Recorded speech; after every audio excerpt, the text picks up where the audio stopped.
एक दिवसीय दौरे पर श्रावस्ती पहुंचे प्रभारी मंत्री नितिन अग्रवाल। कलेक्ट्रेट में केंद्रीय बजट 2026-27 पर की प्रेस वार्ता।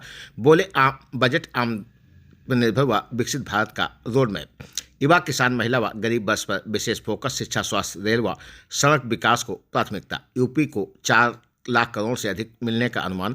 गरीब व असहाय लोगों को कंबल वितरित। जनप्रतिनिधि व अधिकारी रहे मौजूद। हुआ भव्य स्वागत। श्रावस्ती जनपद के जिला मुख्यालय भिनगा का पूरा मामला, जहां पर आज एक दिवसीय दौरे पर श्रावस्ती पहुंचे थे प्रभारी मंत्री नितिन अग्रवाल। उन्होंने बजट पर गिनाई उपलब्धियां।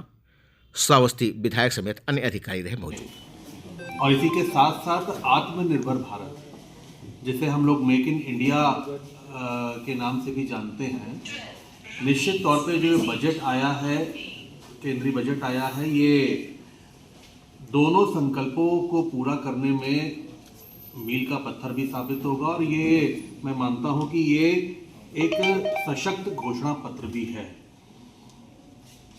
घरेलू उद्योगों को बढ़ावा देने के लिए, हमारे ऊर्जा सुरक्षा को मजबूत करने के लिए, आयात पर निर्भरता कम करने के लिए, और इसी के साथ साथ रोजगार सृजन, कृषि उत्पादकता को बढ़ाते हुए, हमारा स्वास्थ्य सेवाओं को और बेहतर करते हुए, शिक्षा सेवाओं को और बेहतर करते हुए हॉस्टल फैसिलिटी, छात्रावास की फैसिलिटी उपलब्ध कराने जा रहे हैं।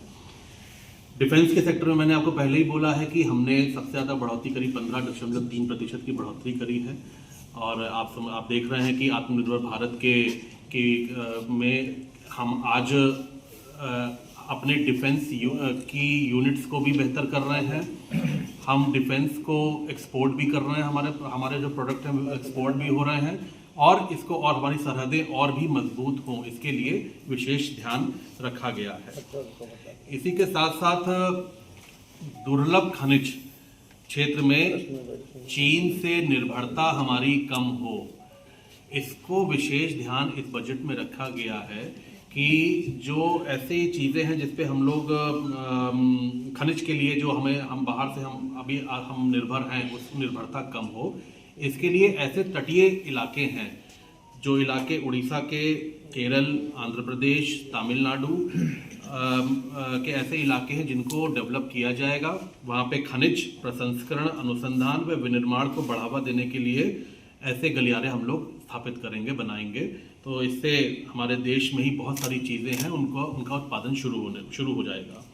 दीनदयाल जन आजीविका मिशन की शुरुआत का हम लोग कर रहे हैं, जिसमें शहरी योजना में जो हमारे गिग वर्कर्स हैं, हमारे निर्माण श्रम में एक कुछ समर्पित कार्यक्रमों को शुरू करने जा रहे हैं, जिसमें पुराने कम उपज वाले फल उद्यानों का कायाकल्प, और उसी के साथ साथ अखरोट, बादाम और खुमानी की उच्च घनत्व कृषि क्षेत्र को बढ़ाने पे जोर दिया जाएगा।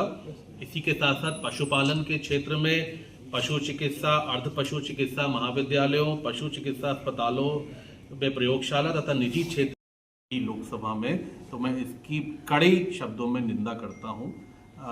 देश की जनता ये देख रही है कि कैसे विपक्ष देश में चल रही विकास की योजनाओं को रोकना चाहता है।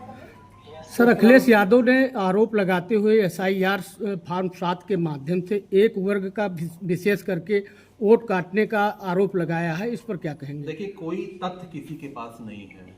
केवल ट्वीट कर देना, केवल PC कर देना, केवल आरोप लगा देना, ये आदत बन चुकी है समाजवादी पार्टी की भी और संपूर्ण विपक्ष की भी। अगर किसी के पास कोई पुख्ता सबूत हो, कोई ऐसा प्रमाण हो कि ऐसा हो रहा है, तब वो उस प्रमाण को सामने रखना चाहिए। केवल दबाव की राजनीति करने का अगर उन्होंने मन बनाया है, तो ये किसी भी प्रकार से नहीं चलेगी आज के परिदृश्य में। सर, पिछली बार CM योगी ने भी बताया था कि 4 करोड़ हमारे वोट काटे गए हैं, तो इस पर क्या कहेंगे? एक तरफ SIR आप लोगों के द्वारा कराया जा रहा है, और वहीं CM योगी के द्वारा कहा गया कि 4 करोड़ हमारे वोट काटे गए हैं। नहीं, देखिए, मुख्यमंत्री जी ने कभी ये नहीं कहा कि काटे गए हैं वोट। ये शब्द कभी प्रयोग नहीं हुआ है माननीय मुख्यमंत्री जी की तरफ से, हमारी सरकार की तरफ से। देखिए, SIR का मेन मकसद है कि वोटर लिस्ट का शुद्धिकरण होना। और ये सबके लिए बेहतर है, ये किसी को इसमें आपत्ति नहीं होनी चाहिए। हाँ, निश्चित तौर पे कुछ वोट जरूर कम हुए हैं। एसआईआर की जब एक्टिविटी हुई है उसमें बहुत लोग अपने कागज़ नहीं दे पाए हैं या प्रस्तुत नहीं कर पाए हैं, उस वजह से उनका वोटर लिस्ट में नाम अभी नहीं आ पाया है, जिसका कार्य अभी चल रहा है। उन लोगों को नोटिस दी गई हैं, वो लोग, उनको सुनवाई का अवसर दिया जा रहा है। और ऐसे सभी, देखिए हमारा मानना है कि जितने भी वैध वोटर हैं उनका नाम अवश्य वोटर लिस्ट में होना चाहिए, और जितने भी अवैध वोटर्स हैं जो नागरिक नहीं है लेकिन वोटर बन गए हैं, उनका नाम वोटर लिस्ट से हटना चाहिए। तो ये एक प्रक्रिया, एक इलेक्शन कमीशन के अंडर ये प्रक्रिया चल रही है और हमें पूरा विश्वास है, इलेक्शन कमीशन की प्रक्रिया पे पूरा विश्वास है। निश्चित तौर पे जहाँ पे अब, क्योंकि नए वोटर बनने का भी सिलसिला शुरू हो चुका है, फॉर्म 6 का काम चल रहा है, तो जहाँ पे मान लीजिए कहीं डुप्लीकेट वोटर्स थे, जहाँ पे 2 जगह वोटर थे, उनको एक ही जगह रहना है, तो एक वो संख्या वो दिख रही है। कोई ऐसा कोई दिक्कत नहीं है, और हम लोग तो प्रयास कर रहे हैं कि ज़्यादा से ज़्यादा नए जो 18 वर्ष के पूर्ण कर लिया है जिन्होंने आयु, वो नए वोटर के रूप में उनका वोटर लिस्ट में नाम आ जाए। ये बजट है, केंद्रीय बजट इस परिप्रेक्ष्य में देखा जाता है कि प्रदेश को क्या मिला है। तो मैंने आपको बता दिया कि उत्तर प्रदेश को क्या मिला है। अभी आप राज्य का बजट भी आने दीजिए, जब राज्य का बजट आता है तब उसको देखा जाता है कि कौन कौन सी ऐसी योजनाएं हैं जो जिलों में चल रही हैं, उस योजना में कितना पैसा उन जिलों को दिया जा रहा है। तो एक बार हमारे प्रदेश को क्या मिला है। सबसे पहले इस बजट में उत्तर प्रदेश को 4,46,000 करोड़ रुपए से ज़्यादा का अनुदान हम लोगों को मिल रहा है। विकास के लिए हम लोगों को पैसा मिलने जा रहा है, ये एक बड़ी उपलब्धि है प्रदेश के लिए। इसी के साथ साथ उत्तर प्रदेश में 2 रेलवे कॉरिडोर्स हम लोगों को मिले हैं, जिसमें दिल्ली वाराणसी और वाराणसी सिलीगुड़ी, ये 2 कॉरिडोर्स मिल रहे हैं। 41 नए ट्रॉमा सेंटर्स हम लोग के यहाँ खोले जाएंगे। महात्मा गांधी हैंडलूम योजना की शुरुआत भी उत्तर प्रदेश से ही होने जा रही है। पानी के जहाज़ों के मरम्मत के लिए वाराणसी में एक परिवहन पोर्ट भी बनाने के लिए पैसा आवंटित हुआ है। हर जिले में कामकाजी महिलाओं के लिए वर्किंग वुमेन हॉस्टल की स्थापना, छोटे शहरों में तीर्थों को विकसित किया जाएगा। यूपी मेट्रो रेल कॉरपोरेशन, ये क्योंकि इसमें लखनऊ, आगरा, कानपुर में मेट्रो सेवा को और बड़ा करने का प्रावधान है। इसके लिए 28 नए कॉरिडोर बनाए जाएंगे। इसमें सबसे पहले अगर मैं बात करूं तो कानपुर में 74.9 किलोमीटर तक मेट्रो दौड़ेगी और 7 नए कॉरिडोर बनाए जाएंगे। ऐसे ही लखनऊ में मेट्रो का नेटवर्क 139.4 किलोमीटर तक फैलेगा और 9 नए कॉरिडोर बनाए जाएंगे। और ऐसे ही आगरा में 88.9 किलोमीटर का लंबा मेट्रो रूट बनेगा और जहां 11 नए कॉरिडोर बनाए जाएंगे। ऐसे ही लखनऊ में AICT पश्चिमी उत्तर प्रदेश में एक नया एम्स और बुंदेलखंड के नौजवानों के लिए एक नई IIT की स्थापना की घोषणा इस बजट में उत्तर प्रदेश के लिए मिली है। तो एक बड़ी उपलब्धि उत्तर प्रदेश हमारे राज्य के लिए भी है। मैं इसमें स्पष्ट रूप से आप लोग से ये कहना चाहता हूँ कि जैसा मैंने शुरुआत में कहा था कि प्रधानमंत्री जी की जो विजन है, उस विजन को आत्मनिर्भर भारत और विकसित भारत का जो विजन है, उस विजन को पूरा करने के लिए ये बजट एक घोषणा पत्र भी के तौर पे भी देखा जा सकता है। और उस विजन को पूरा करने के लिए तेजी से ग्रामीण क्षेत्रों के साथ साथ शहरी क्षेत्रों का भी विकास सुनिश्चित हो, इंफ्रास्ट्रक्चर बेहतर हो और मूलभूत सुविधाएं और अच्छी बेहतर हो, इसके लिए ये बजट एक बहुत लाभकारी बजट देश के 140 करोड़ लोगों के लिए। इस बजट में उत्तर प्रदेश को 4,46,000 करोड़ रुपए से ज़्यादा का अनुदान हम लोगों को मिल रहा है। विकास के लिए हम लोगों को पैसा मिलने जा रहा है, ये एक बड़ी उपलब्धि है प्रदेश के लिए। इसी के साथ साथ उत्तर प्रदेश में 2 रेलवे कॉरिडोर्स हम लोगों को मिले हैं, जिसमें दिल्ली वाराणसी और वाराणसी सिलीगुड़ी, ये 2 कॉरिडोर्स मिल रहे हैं। 41 नए ट्रॉमा सेंटर्स हम लोग के यहाँ खोले जाएंगे। महात्मा गांधी हैंडलूम योजना की शुरुआत भी उत्तर प्रदेश से ही होने जा रही है। पानी के जहाज़ों के मरम्मत के लिए वाराणसी में एक परिवहन पोर्ट भी बनाने के लिए पैसा आवंटित हुआ है। हर जिले में कामकाजी महिलाओं के लिए वर्किंग वुमेन हॉस्टल की स्थापना, छोटे शहरों में तीर्थों को विकसित किया जाएगा। यूपी मेट्रो रेल कॉरपोरेशन, ये क्योंकि इसमें लखनऊ, आगरा, कानपुर में मेट्रो सेवा को और बड़ा करने का प्रावधान है। इसके लिए 28 नए कॉरिडोर बनाए जाएंगे।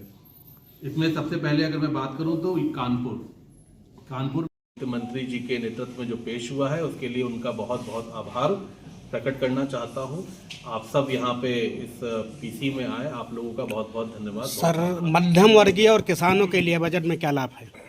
देखिए, मैंने कहा ना कि किसानों की आय कृषि क्षेत्र में, क्योंकि कृषि क्षेत्र एक बड़ा क्षेत्र है देश में, और कैसे उत्पादकता बढ़े, कैसे किसानों की आय बढ़े, इसके लिए कृषि क्षेत्र में बहुत सारी योजनाओं की हम लोग शुरुआत करने जा रहे हैं, जिसको मैंने आप विस्तार से आपके सामने कुछ मुख्य योजनाएं रखी हैं। जब ये पैसा जब आएगा, उसमें जब लगेगा और कुछ कॉरिडोर डेवलप होंगे, तो निश्चित तौर पे किसानों की आय बढ़ेगी।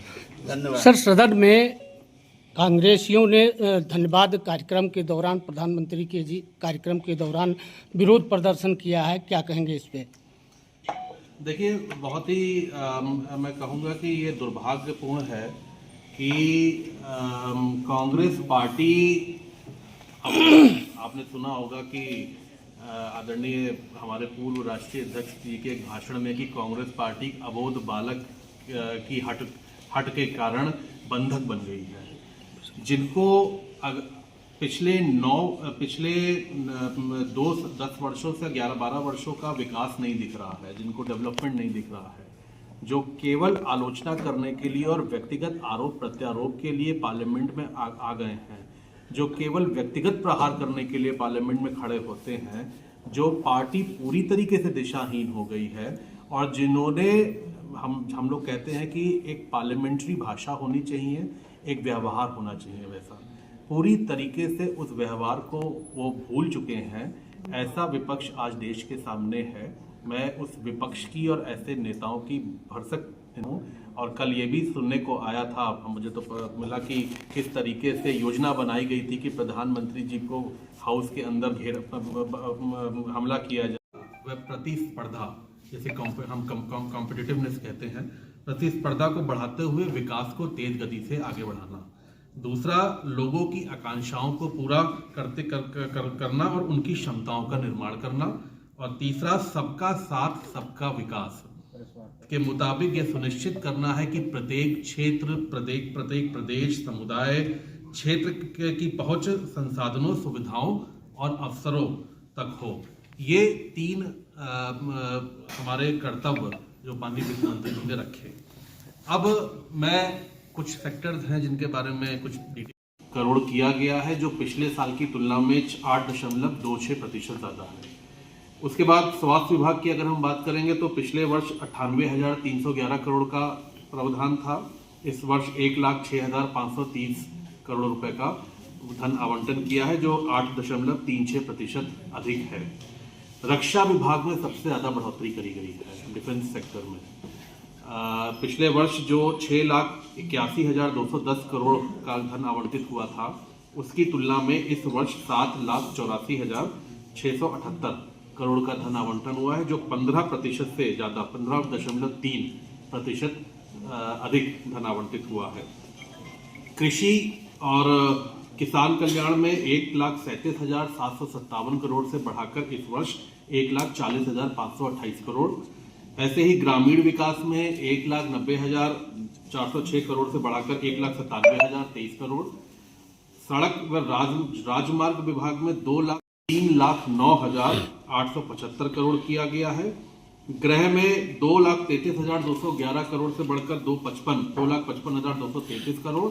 और इसी के साथ रेलवेज में 2,55,445 करोड़ से बढ़ाकर बजट में इस वर्ष 2,81,377 करोड़ रुपए का धन आवंटन हुआ है। तो आपने देखा कि ये जितनी भी मूलभूत हमारे सेक्टर्स हैं जो इंफ्रास्ट्रक्चर को बेहतर करते हैं, यहाँ पे रोजगार के अवसर भी हम लोगों को मिलते हैं, उन सभी में धन का आवंटन बढ़ा है। माननीय वित्त मंत्री जी ने 3 संकल्प हमारे देश के सामने रखे हैं, 3 कर्तव्य देश के सामने रखे हैं। पहला, उत्पादकता व प्रतिस्पर्धा, जैसे हम कॉम्पिटिटिवनेस कहते हैं, प्रतिस्पर्धा को बढ़ाते हुए विकास को तेज गति से आगे बढ़ाना। दूसरा, लोगों की आकांक्षाओं को पूरा करना और उनकी क्षमताओं का निर्माण करना, और तीसरा, सबका साथ सबका विकास के मुताबिक ये सुनिश्चित करना है कि प्रत्येक क्षेत्र, प्रत्येक प्रदेश, समुदाय, क्षेत्र की पहुंच संसाधनों, सुविधाओं और अवसरों तक हो। ये 3 हमारे कर्तव्य जो माननीय प्रधानमंत्री जी ने रखे। अब मैं कुछ सेक्टर्स हैं जिनके बारे में कुछ डिटेल में, जिनको हॉस्टल रहने की थोड़ी दिक्कत होती है, उनकी अकोमोडेशन उनके पास नहीं होती, तो उनके लिए हम हॉस्टल फैसिलिटी, छात्रावास की फैसिलिटी उपलब्ध कराने जा रहे हैं। डिफेंस के सेक्टर में मैंने आपको पहले ही बोला है कि हमने सबसे ज़्यादा बढ़ोतरी करी, 15.3% की बढ़ोतरी करी है। और आप देख रहे हैं कि आत्मनिर्भर भारत में हम आज अपने डिफेंस की यूनिट्स को भी बेहतर कर रहे हैं। हम डिफेंस को एक्सपोर्ट भी कर रहे हैं, हमारे जो प्रोडक्ट हैं एक्सपोर्ट भी हो रहे हैं, और इसको और हमारी सरहदें और भी मजबूत हों, इसके लिए विशेष ध्यान रखा गया है। ये और किसानों के लिए बजट में क्या लाभ है? देखिए, मैंने कहा ना कि किसानों की आय कृषि क्षेत्र में, क्योंकि कृषि क्षेत्र एक बड़ा क्षेत्र है देश में, और कैसे उत्पादकता बढ़े, कैसे किसानों की आय बढ़े, इसके लिए कृषि क्षेत्र में बहुत सारी योजनाओं की हम लोग शुरुआत करने जा रहे हैं, जिसको मैंने विस्तार से आपके सामने कुछ मुख्य योजनाएं रखी हैं। जब ये पैसा जब आएगा, उसमें जब लगेगा और कुछ कॉरिडोर डेवलप होंगे, तो निश्चित तौर पे किसानों की आय बढ़ेगी। धन्यवाद। ये बहुत ज़रूरी है किसी भी देश के विकास के लिए कि हमारी कनेक्टिविटी बेहतर हो, और कनेक्टिविटी हर प्रकार की, चाहे वो रोड कनेक्टिविटी हो, चाहे वो रेल नेटवर्क हो, चाहे वो वाटर नेटवर्क हो, हर तरीके की कनेक्टिविटी अगर बेहतर होती है तो उसमें ऑटोमेटिकली देश में ग्रोथ बढ़ती है, जीडीपी में ग्रोथ होती है और देश प्रगति की ओर बढ़ता है। इस बजट में पर्यटन नेटवर्क और उद्योगों को गति और युवाओं को रोजगार के नए अवसर निश्चित तौर पे खोले हैं। इसमें देश की अर्थव्यवस्था को गति देने के लिए इस बार सबसे ज़्यादा बुनियादी ढांचे, जैसे मैंने पहले कहा, बुनियादी ढांचे और परिवहन नेटवर्क पर जोर दिया गया है। सड़क, रेल, जलमार्ग, लॉजिस्टिक्स को एक साथ आगे बढ़ाने की रणनीति तैयार करी गई है। इससे उद्योगों को भी गति मिलेगी और रोजगार के अवसर भी प्रदान होंगे। ऐसे इसी को मद्देनजर देखते हुए अगले 5 वर्षों में देश में 20 नए राष्ट्रीय जलमार्ग विकसित करने का निर्णय लिया गया है। ऐसे ही 7 नए हाई स्पीड रेल कॉरिडोर विकसित किए जाएंगे। और ये 7 कॉरिडोर्स कौन कौन से हैं? पहला मुंबई पुणे, दूसरा पूना हैदराबाद, हैदराबाद बेंगलुरु, हैदराबाद चेन्नई, चेन्नई बेंगलुरु, दिल्ली वाराणसी और वाराणसी सिलीगुड़ी। ये 7 ऐसे ध्यान दिया गया है, और भारत सरकार ये चाहती है कि हमारा देश सेमीकंडक्टर हब बने। तो सेमीकंडक्टर का केंद्र बनाने के लिए मिशन 2 की घोषणा करी गई है। इसमें 40,000 करोड़ रुपए का इस बजट में प्रावधान किया गया है कि हम आत्मनिर्भर बने, और जो अभी हम आयात होती है चिप्स, छोटी छोटी चिप्स आयात की जाती हैं, वो देश में ही हमारे निर्मित हो, इस पे ध्यान दिया गया है।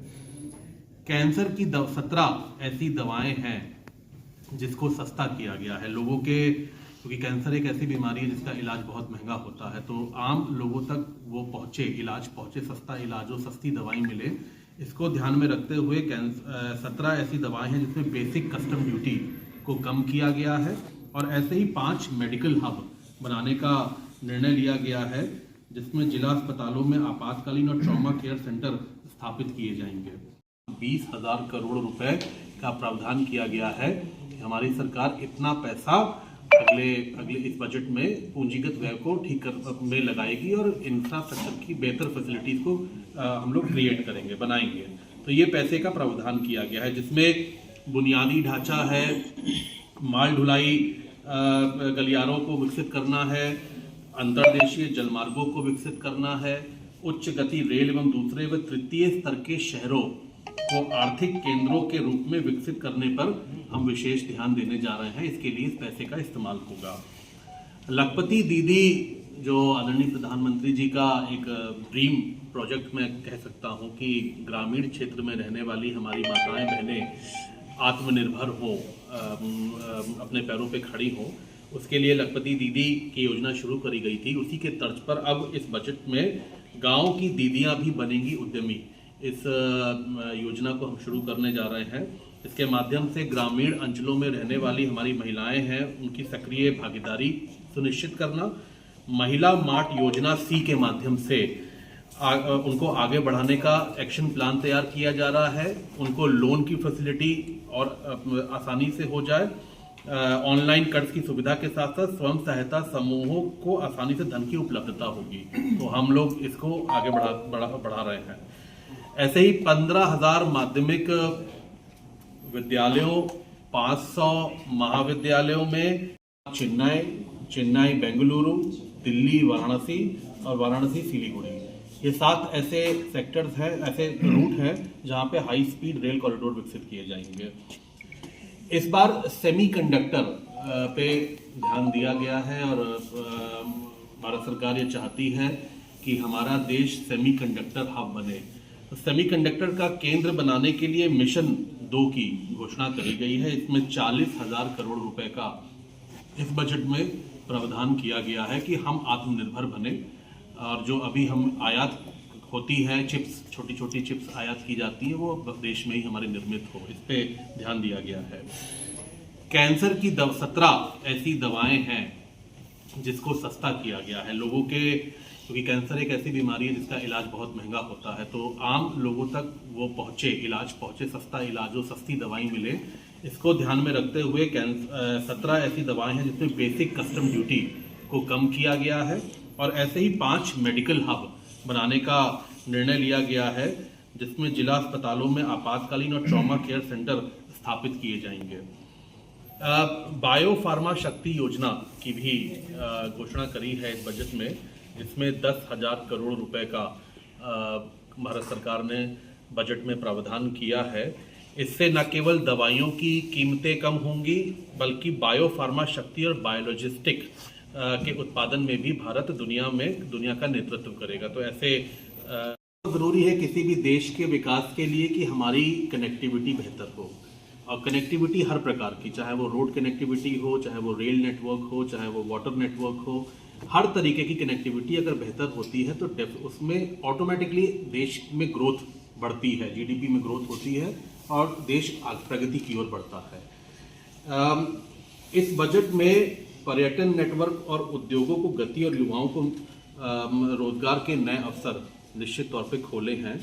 इसमें देश की अर्थव्यवस्था को गति देने के लिए इस बार सबसे ज़्यादा बुनियादी ढांचे, जैसे मैंने पहले कहा, बुनियादी ढांचे और परिवहन नेटवर्क पर जोर दिया गया है। सड़क, रेल, जलमार्ग, लॉजिस्टिक्स को एक साथ आगे बढ़ाने की रणनीति तैयार करी गई है। इससे उद्योगों को भी गति मिलेगी और रोजगार के अवसर भी प्रदान होंगे। ऐसे इसी को मद्देनजर देखते हुए अगले 5 वर्षों में देश में 20 नए राष्ट्रीय जलमार्ग विकसित करने का निर्णय लिया गया है। ऐसे ही 7 नए हाई स्पीड रेल कॉरिडोर विकसित किए जाएंगे। और ये 7 फार्मा शक्ति योजना की भी घोषणा करी है इस बजट में, जिसमें 10,000 करोड़ रुपए का भारत सरकार ने बजट में प्रावधान किया है। इससे न केवल दवाइयों की कीमतें कम होंगी, बल्कि बायो फार्मा शक्ति और बायोलॉजिस्टिक के उत्पादन में भी भारत दुनिया का नेतृत्व करेगा। तो ऐसे बायो फार्मा शक्ति योजना के तहत हम लोग काम करेंगे। एमएसएमई सेक्टर को, क्योंकि ये एक बड़ा सेक्टर है देश में, और एमएसएमई सेक्टर को बढ़ावा देने के लिए केंद्र सरकार संकल्पित है। और मुझे लगता है कि इस बजट में जो 10,000 करोड़ का प्रावधान किया गया है, इसका सबसे ज़्यादा फायदा उत्तर प्रदेश को होने जा रहा है, क्योंकि उत्तर प्रदेश में एमएसएमई की लगभग 96 लाख यूनिट्स हैं।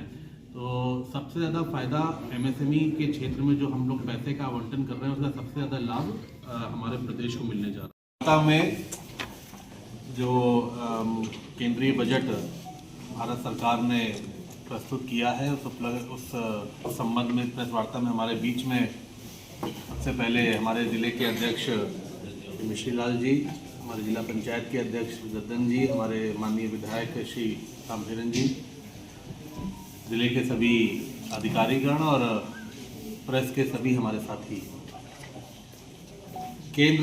हमारी केंद्र सरकार ने जो आम बजट 1 फरवरी को देश के सामने प्रस्तुत किया है आदरणीय प्रधानमंत्री जी के मार्गदर्शन में और आदरणीय वित्त मंत्री श्रीमती निर्मला सीतारमण जी के नेतृत्व में आज उस उपलक्ष्य में इस प्रेस वार्ता में मैं सबसे पहले अपने नेतृत्व का बहुत बहुत आभार व्यक्त करना चाहता हूं उत्तर प्रदेश की जनता की ओर से।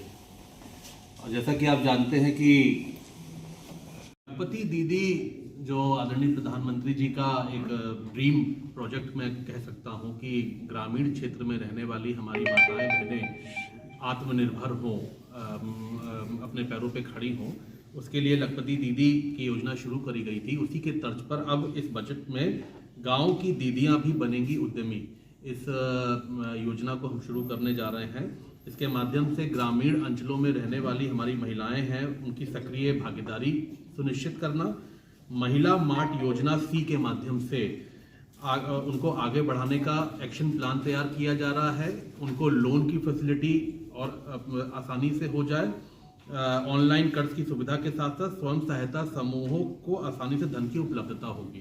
तो हम लोग इसको आगे बढ़ा रहे हैं। ऐसे ही 15,000 माध्यमिक विद्यालयों, 500 महाविद्यालयों में एनिमेशन, विजुअल, इनफैक्ट गेमिंग और कॉमिक्स कंटेंट क्रिएटर प्रयोगशालाएं भी स्थापित होंगी। ये बजट में इसकी घोषणा की गई है। दर्शन में और आदरणीय वित्त मंत्री श्रीमती निर्मला सीतारमण जी के नेतृत्व में आज उस उपलक्ष्य में इस प्रेस वार्ता में मैं सबसे पहले अपने नेतृत्व का बहुत बहुत आभार व्यक्त करना चाहता हूं उत्तर प्रदेश की जनता की ओर से। और जैसा कि आप जानते हैं कि आदरणीय प्रधानमंत्री जी का जो संकल्प है और जो विजन है विकसित भारत का 2047 तक हमारा राष्ट्र विकसित राष्ट्र बने, और इसी के साथ साथ आत्मनिर्भर भारत, जिसे हम लोग मेक इन इंडिया के नाम से भी जानते हैं। निश्चित तौर पे जो बजट आया है, केंद्रीय बजट आया है, ये दोनों संकल्पों को पूरा करने में मील का पत्थर भी साबित होगा। और ये मैं मानता हूं कि ये एक सशक्त घोषणा पत्र भी है। घरेलू उद्योगों को बढ़ावा देने के लिए, हमारे ऊर्जा सुरक्षा को मजबूत करने के लिए, आयात पर निर्भरता कम करने के लिए, और इसी के साथ साथ रोजगार सृजन, कृषि उत्पादकता को बढ़ाते हुए हमारा स्वास्थ्य सेवाओं को और बेहतर करते हुए, शिक्षा सेवाओं को और बेहतर करते हुए और बुनियादी सेवाओं को बेहतर करने का एक ये घोषणा पत्र हमारी केंद्र की सरकार ने देश की जनता के सामने प्रस्तुत किया है।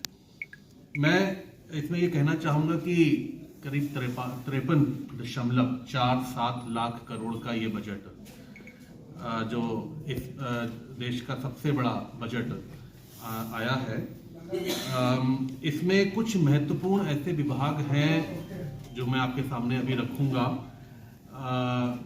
हालांकि लगभग सभी विभागों में बजट में प्रावधान को बढ़ाया गया है पिछले वर्ष की तुलना में, लेकिन कुछ ऐसे महत्वपूर्ण विभाग हैं जिसमें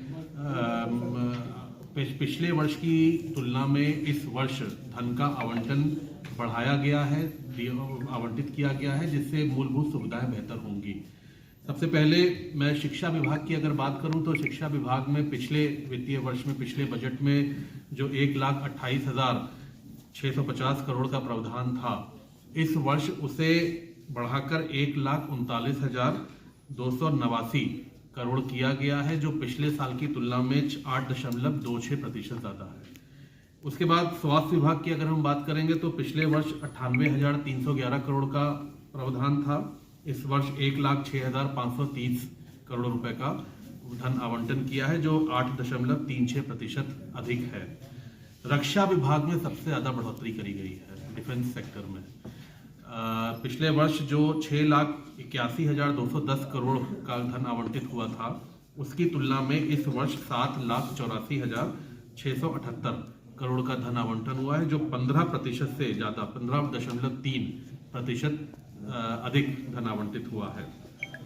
कृषि और किसान कल्याण में 1,37,757 करोड़ से बढ़ाकर इस वर्ष 1,40,528 करोड़। ऐसे ही ग्रामीण विकास में 1,90,406 करोड़ से बढ़ाकर 1,97,023 करोड़, सड़क व राजमार्ग विभाग में 2,87,323 करोड़ से बढ़ाकर 3,09,875 करोड़ किया गया है। गृह में 2,33,211 करोड़ से बढ़कर 2,55,233 करोड़, और इसी के साथ रेलवेज में 2,55,445 करोड़ से बढ़ाकर बजट में इस वर्ष 2,81,377 करोड़ रुपए का धन आवंटन हुआ है। तो आपने देखा कि व्यय, ये एक बहुत इंपॉर्टेंट चीज़ है जो मैं आपको थोड़ा सा विस्तार में बताना चाहता हूँ। हम इकॉनमी में जब पैसा लाते हैं तो बहुत सारे लोग कह रहे हैं कि बजट में आम लोगों के लिए क्या है। मैं उनको थोड़ा जवाब देना चाहता हूँ आपके माध्यम से कि ये समझना चाहिए कि जब हम पैसा इंडक्ट करते हैं इकॉनमी में, जब हम भेजते हैं, चाहे वो किसी भी चीज़ के लिए हो, अलग अलग सेक्टर्स में आता है पैसा, रोड बनती है, ब्रिजेस बनते हैं, मेडिकल हेल्थ की फैसिलिटीज़ बनती हैं, और भी इंफ्रास्ट्रक्चर को बेहतर करने के लिए पैसा लगता है। तो जब वो पैसा लगता है तो रोजगार के अवसर मिलते हैं लोगों को, और एम्प्लॉयमेंट अपॉर्चुनिटीज़ बढ़ती हैं। तो हमारे आम जो लोग, हमारे नौजवान हैं, युवक युवती हैं, उनको एम्प्लॉयमेंट मिलता है। जीडीपी बढ़ती है तो लोगों की इनकम बढ़ती है, क्योंकि जितना पैसा इकॉनमी में हम फ्लोट करेंगे उतना लोगों की इनकम में भी बढ़ोतरी होगी, चाहे वो डायरेक्ट बेस पे हो, चाहे वो इनडायरेक्ट तरीके से हो।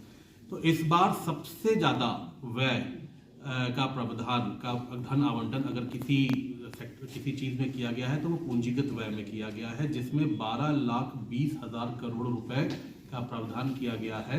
हमारी सरकार इतना पैसा अगले इस बजट में पूंजीगत व्यय को ठीक कर में लगाएगी और इंफ्रास्ट्रक्चर की बेहतर फैसिलिटीज को हम लोग क्रिएट करेंगे, बनाएंगे। तो ये पैसे का प्रावधान किया गया है। एक ये घोषणा पत्र हमारी केंद्र की सरकार ने देश की जनता के सामने प्रस्तुत किया है। मैं इसमें ये कहना चाहूँगा कि करीब 53.47 लाख करोड़ का ये बजट, जो इस देश का सबसे बड़ा बजट आया है, इसमें कुछ महत्वपूर्ण ऐसे विभाग हैं जो मैं आपके सामने अभी रखूंगा। हालांकि लगभग सभी विभागों में बजट में प्रावधान को बढ़ाया गया है पिछले वर्ष की तुलना में, लेकिन कुछ ऐसे महत्वपूर्ण विभाग हैं जिसमें पिछले वर्ष की तुलना में इस वर्ष धन का आवंटन बढ़ाया गया है, आवंटित किया गया है, जिससे मूलभूत सुविधाएं बेहतर होंगी। सबसे पहले मैं शिक्षा विभाग की अगर बात करूं तो शिक्षा विभाग में पिछले वित्तीय वर्ष में, पिछले बजट में जो 1,28,650 करोड़ का प्रावधान था, इस वर्ष उसे बढ़ाकर 1,59,000।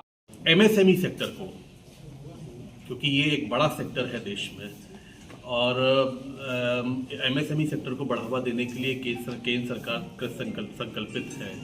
और मुझे लगता है कि इस बजट में जो 10,000 करोड़ का प्रावधान किया गया है, इसका सबसे ज़्यादा फायदा उत्तर प्रदेश को होने जा रहा है, क्योंकि उत्तर प्रदेश में एमएसएमई की लगभग 96 लाख यूनिट्स हैं। तो सबसे ज़्यादा फायदा एमएसएमई के क्षेत्र में जो हम लोग पैसे का आवंटन कर रहे हैं, उसका सबसे ज़्यादा लाभ हमारे प्रदेश को मिलने जा रहा है। पूंजीगत व्यय, ये एक बहुत इंपॉर्टेंट चीज़ है जो मैं आपको थोड़ा सा विस्तार में बताना चाहता हूँ। हम इकॉनमी में जब पैसा लाते हैं तो बहुत सारे लोग कह रहे हैं कि इस बजट में आम लोगों के लिए क्या है। मैं उनको थोड़ा जवाब देना चाहता हूँ आपके माध्यम से कि ये समझना चाहिए कि जब हम पैसा इंडक्ट करते हैं इकॉनमी में, जब हम भेजते हैं, चाहे वो किसी भी चीज़ के लिए हो, अलग अलग सेक्टर्स में आता है पैसा, रोड बनती है, ब्रिजेस बनते हैं, मेडिकल हेल्थ की फैसिलिटीज़ बनती हैं, और भी इंफ्रास्ट्रक्चर को बेहतर करने के लिए पैसा लगता है।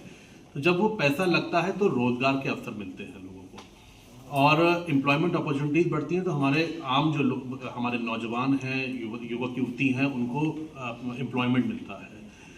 जीडीपी बढ़ती है तो लोगों की इनकम बढ़ती है, क्योंकि जितना पैसा इकॉनमी में हम फ्लोट करेंगे उतना लोगों की इनकम में भी बढ़ोतरी होगी, चाहे वो डायरेक्ट बेस पे हो, चाहे वो इनडायरेक्ट तरीके से हो।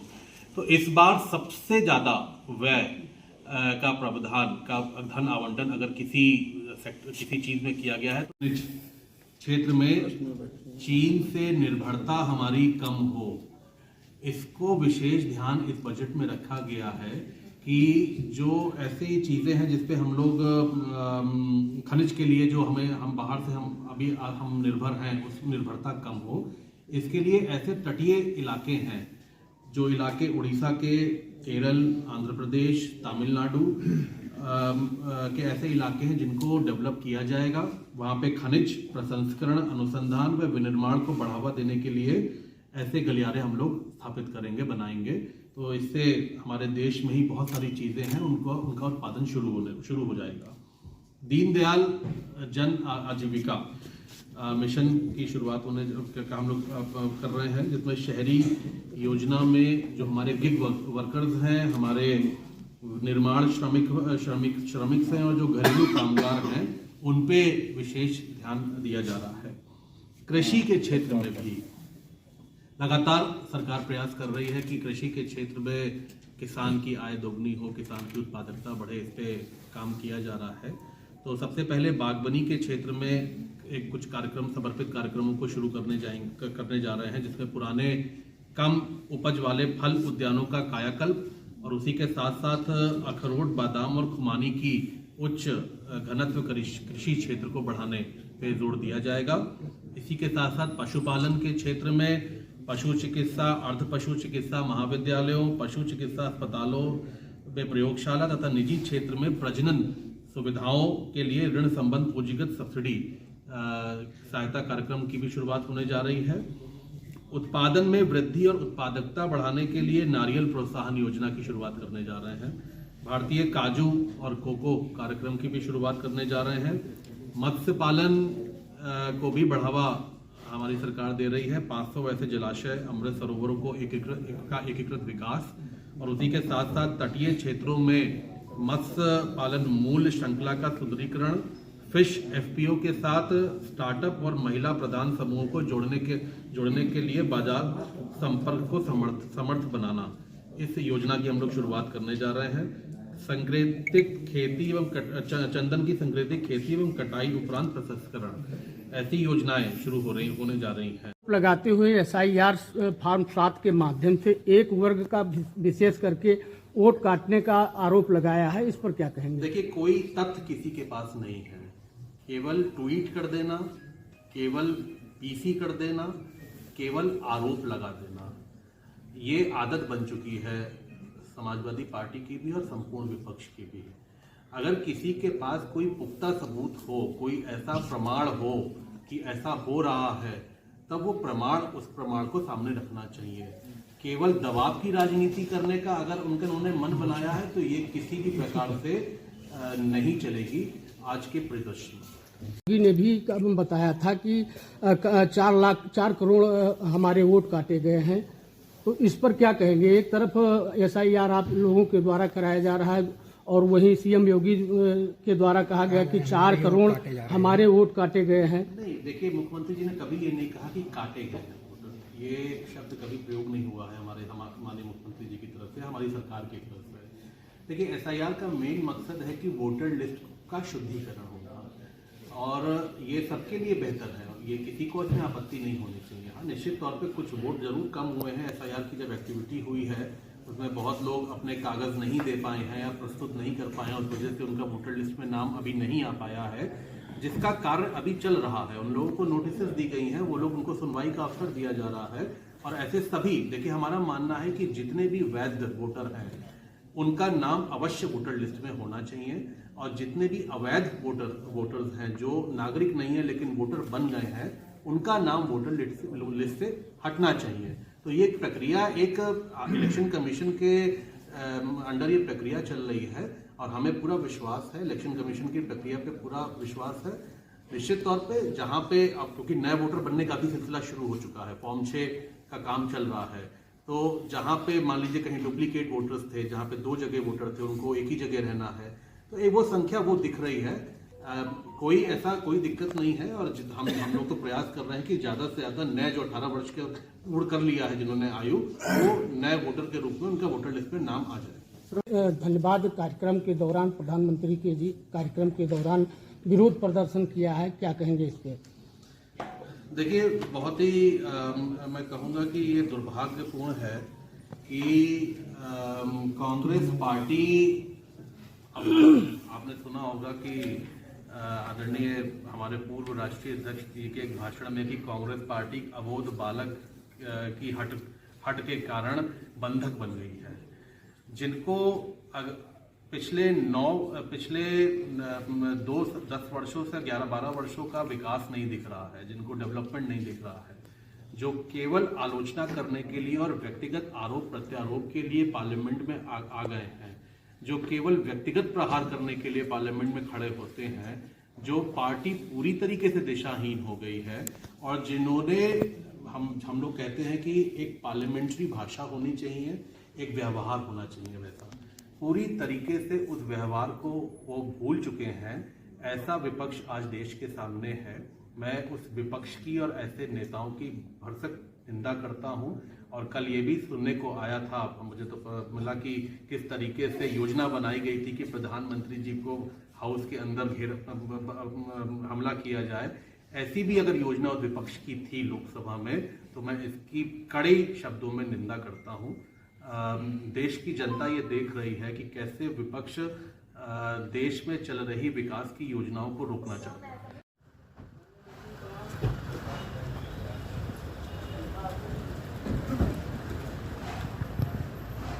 गाड़ी खराब है।